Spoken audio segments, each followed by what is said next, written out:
মাত্র ১ বছর আগের ঘটনা। ঢাকা প্রিমিয়ার লিগের খেলা শুরুর আগে আকস্মিক হার্ট অ্যাটাক করে জীবন মৃত্যুর সন্ধিক্ষণে ছিলেন তামিম ইকবাল। বছর ঘুরে এবার বিসিবি প্রধানের আসনে তিনি। আরও একটি ঢাকা লিগ শুরুর আগে তাই খেলোয়াড় কর্মকর্তাদের স্বাস্থ্য রক্ষার বিষয়টি বিশেষভাবে মাথায় রেখেছেন তামিম। আসর শুরুর আগের সংবাদ সম্মেলনে তামিম জানালেন, এবার ভেন্যুতে উপস্থিত থাকবে সর্বাধুনিক প্রযুক্তির আইসিইউ অ্যাম্বুলেন্স।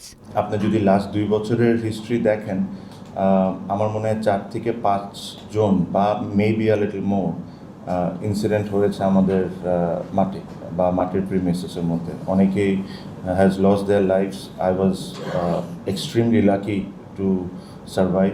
সো আমার কাছে মনে হয় যে এটা বিসিবির দায়িত্ব to make sure that each and every one আমরা যতটুকু করতে পারি অতটুকু ব্যবস্থা করে রাখি।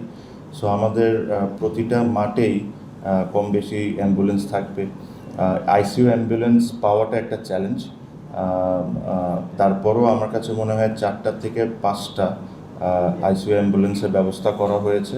ঢাকার ঘরোয়া ক্রিকেট হলেও ক্রিকেট বিশ্বে ঢাকা লিগের সুনাম আছে। তবে গেল কয়েক বছর তাতে কালিমা ছড়িয়েছে ম্যাচ ফিক্সিং বিতর্ক। তাই সব দিক থেকেই উন্নয়নের চিন্তা বিসিবি বসের।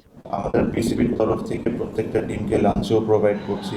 হেলদিয়ার ওয়েতে কুক হচ্ছে বা এটার জন্যই আমরা চেষ্টা করব একটা ভালো আমাদের যারা মেনু সেট করে তাদেরকে দিয়ে মেনু সেট করানো হয়েছে।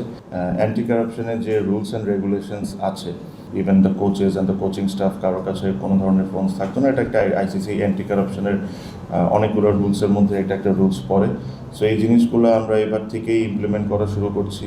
বৃষ্টির সময় ঘনিয়ে আসায় আসরের প্রতিটা ম্যাচেই রিজার্ভ ডে রাখা ও খেলোয়াড়দের ভ্রমণ ক্লান্তি কমানোর সর্বোচ্চ চেষ্টার কথাও জানান বিসিবি সভাপতি। তৌসিয়া ইসলাম, গ্রিন নিউজ, ঢাকা। ধরে রাখতে কিন্তু বাকি 11 ক্যাপ্টেনও চাইবেন।